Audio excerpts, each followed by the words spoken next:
نحمده ونصلي ونسلم على رسوله الكريم. اعوذ باللہ من الشیطان الرجیم. بسم اللہ الرحمن الرحیم. ولا تلبسوا الحق بالباطل وتكتموا الحق وانتم تعلمون. واقیموا الصلاة وآتوا الزکاة وارکعوا مع الراکعین. صدق اللہ العلی العظیم. ولا تلبسوا الحق بالباطل، اور خلط مت کرو حق کو باطل کے ساتھ. وتکتموا الحق، اور حق کو مت چھپاؤ. وانتم تعلمون، حالانکہ تم جانتے ہو. واقیموا الصلاۃ، اور نماز قائم کرو. وآتوا الزکاۃ، اور زکوٰۃ ادا کرو. وارکعوا مع الراکعین، اور رکوع کرو رکوع کرنے والوں کے ساتھ.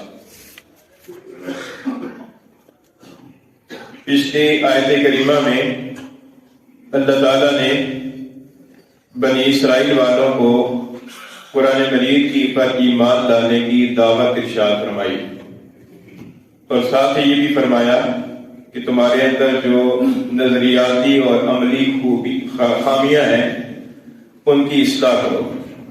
چنانچہ ایک نظریاتی خامی ان کی یہ تھی کہ وہ رشوت لے کر اللہ تعالیٰ کے احکام کو بدل لیا کرتے تھے.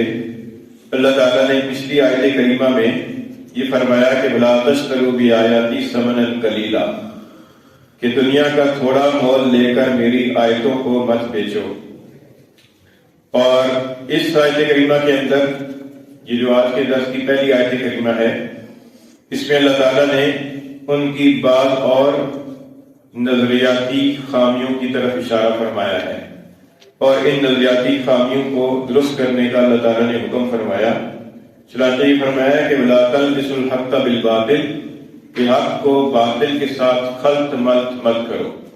ان کی ایک خامی یہ تھی کہ وہ اللہ تعالیٰ کی طرف سے نازل شدہ جو کلام تھا، جو تورات تھی، اس تورات کتاب کے اندر بیچ میں اپنی طرف سے کوئی بات بنا کر شامل کر دیا کرتے تھے، اور وہ ایسے انداز سے شامل کرتے تھے کہ یہ امتیاز نہیں رہتا تھا کہ اللہ تعالیٰ کی طرف سے نازل کردہ کلام کون سا ہے اور ان کی اپنی طرف سے بنا کر شامل کیا ہوا کلام کون سا ہے.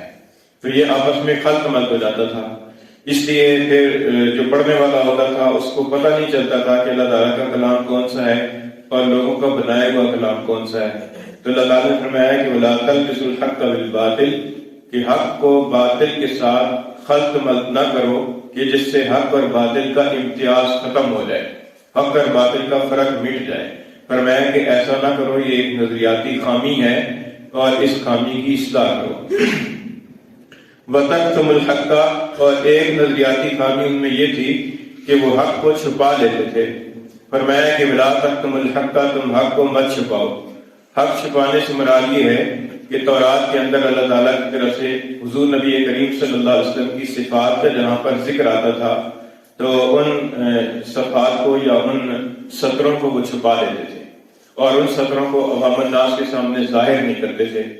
اور اس وجہ سے اللہ تعالیٰ نے فرمایا کہ تم حق کو مت چھپاؤ.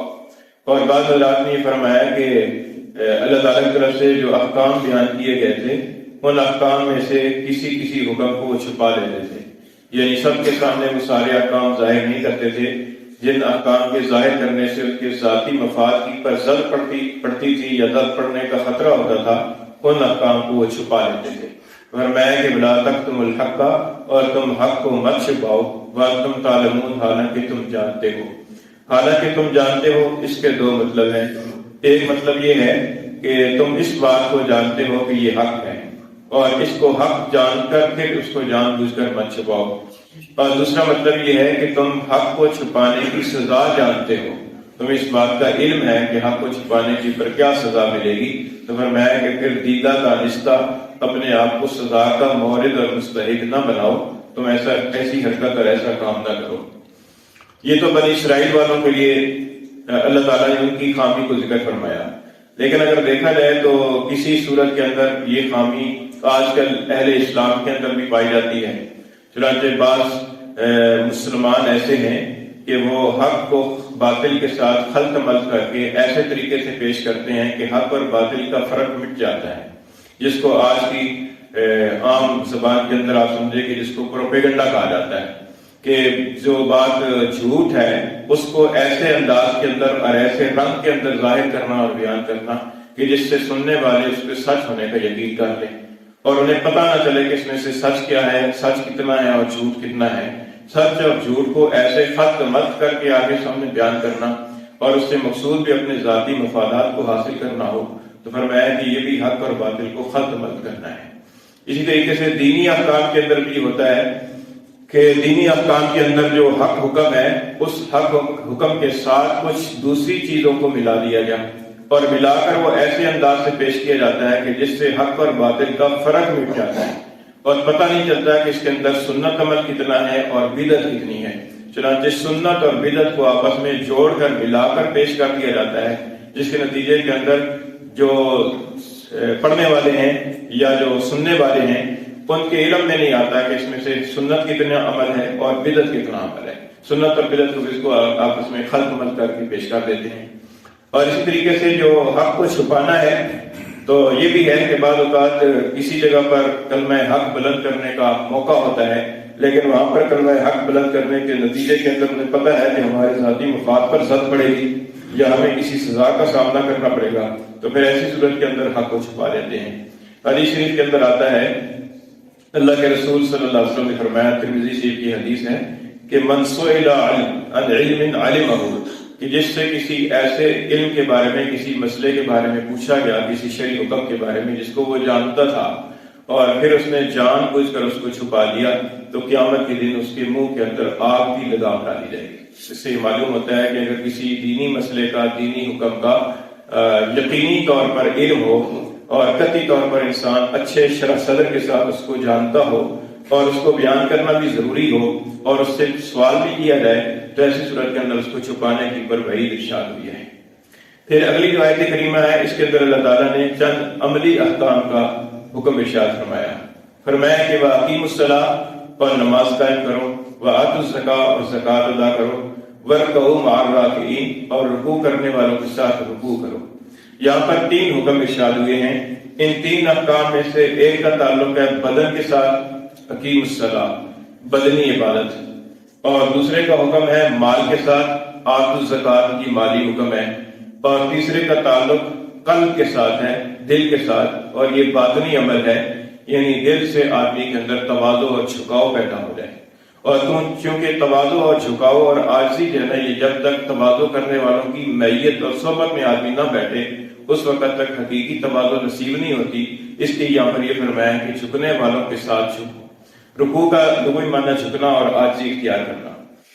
اور اقیم الصلاۃ، اس سے یہ معلوم ہوتا ہے کہ یہودیوں کے اندر بھی نماز کا حکم تھا، چنانچہ حضرت موسیٰ علیہ السلام کی تعلیمات سے یہ پتہ چلتا ہے کہ ان کی امت کے اندر 2 نمازیں پڑھنا فرض تھا۔ تو یہ فرمایا کہ اقیم الصلاۃ، کہ جو نماز تمہیں اس کا قائم کرنے کا حکم دیا گیا ہے، اسی نماز کو مزید بہتر صورت کے اندر حضور اقدس صلی اللہ علیہ وسلم کی تعلیمات کے اوپر لازم قرار دیا گیا ہے، تو لہذا تم نماز کو قائم کرو۔ اور وآتوا الزکوٰۃ سے پتہ چلتا ہے کہ زکوٰۃ دینا ان کے شریعت کے اندر بھی تھا، تو یہ فرمایا کہ زکوٰۃ تم ادا کرو۔ سورہ مائدہ کی جو آیت کریمہ عہد کے بارے میں پیچھے سورہ یا بنی اسرائیل جو پہلی اس رکوع کی پہلی آیت ہے، اس آیت کریمہ کے اندر وَأَوْفُوا بِعَہْدِی أُوفِ بِعَہْدِکُم کے ضمن کے اندر سورہ مائدہ کی جس آیت کریمہ کا حوالہ دیا تھا، تو وہاں پر ان دونوں اعمال کا ذکر ہے، لَئِنْ أَقَمْتُمُ الصَّلَاةَ وَآتَیْتُمُ الزَّکَاةَ، کہ اگر تم نماز قائم کرو گے اور زکوٰۃ ادا کرو گے اور فلاں فلاں عمل کرو گے، تو پھر تمہارے ساتھ جو اللہ تعالیٰ نے کیا ہوا وعدہ ہے، اللہ تعالیٰ اس وعدے کو پورا فرمائیں گے۔ تو اس سے معلوم ہوتا ہے کہ ان کے اندر بھی نماز کا بھی حکم تھا اور زکوٰۃ کا حکم بھی موجود تھا۔ اور یہ جو ورکعوا فرمایا رکوع، تو علماء کرام نے فرمایا کہ یہاں پر ایسی نماز پڑھنے کا حکم دیا جا رہا ہے کہ جس نماز کے اندر رکوع بھی شامل ہو۔ یہود کے اندر جو نماز تھی اس نماز کے اندر رکوع شامل نہیں تھا، اس لیے یہاں پر یہ فرمایا گیا کہ وہ نماز پڑھو کہ جس نماز کے اندر رکوع شامل ہے، اور وہ رکوع والی نماز حضور نبی کریم صلی اللہ علیہ وسلم کی شریعت کے اندر ہے۔ تو لہذا یہ فرمایا کہ حضور صلی اللہ علیہ وسلم کی پر ایمان لا کر آپ جیسی نماز پڑھو۔ اور یہ بھی فرمایا کہ مع الراکعین، رکوع کرنے والوں کے ساتھ رکوع کرو۔ اس کے اندر نماز کو جماعت کے ساتھ پڑھنے کی تعلیم ہے کہ نماز کو اکیلے نہ پڑھا جائے بلکہ جماعت کے ساتھ پڑھا جائے، اور یہ بھی اس امت کی خصوصیت ہے۔ پہلے زمانوں کے اندر نماز کو اکیلے پڑھا جاتا تھا، اکیلے عبادت خانوں کے اندر جا کر عبادت کی جاتی تھی، لیکن اس امت کی یہ تخصیص ہے، اس امت کے اندر نماز کو جماعت کے ساتھ پڑھنے کی تعلیم دی گئی ہے اور جماعت کی بہت زیادہ اہمیت ارشاد فرمائی گئی ہے۔ بخاری شریف کی ایک حدیث میں آتا ہے کہ حضور اقدس صلی اللہ علیہ وسلم نے ارشاد فرمایا کہ میرا جی چاہتا ہے کہ میں اذان دلواؤں اور پھر جماعت کرانے کے لیے کسی کو امام بناؤں کہ وہ جماعت کرائے، اور پھر میں ان لوگوں کے گھروں میں جاؤں کہ جو بغیر کسی عذر کی جماعت میں شامل نہیں ہوتے، اور پھر ان کے گھروں کو آگ لگا دوں۔ اس سے اندازہ لگائیے کہ حضور صلی اللہ علیہ وسلم کے نزدیک جماعت کے ساتھ نماز پڑھنے کی کتنی زیادہ اہمیت ہے۔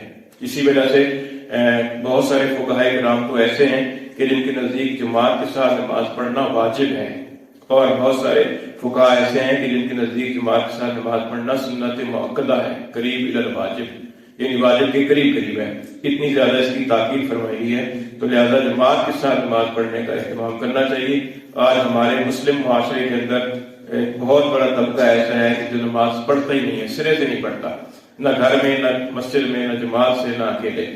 اور جو نماز پڑھنے والا طبقہ ہے اس کے اندر کئی افراد ایسے ہیں کہ جن کے ذہنوں میں جماعت کی کوئی اہمیت نہیں ہے۔ وہ جب ان کو وقت ملتا ہے، جب ان کو فرصت ملتی ہے، اور وہ مکروہ وقت ہو یا غیر مکروہ وقت ہو، اس کے اندر وہ آ کر مسجد کے اندر یا گھر میں نماز پڑھ لیتے ہیں، حالانکہ جماعت کے ساتھ نماز پڑھنے کی بہت زیادہ تاکید فرمائی گئی ہے، اس لیے جماعت کے ساتھ نماز پڑھنے کی کوشش کرنی چاہیے۔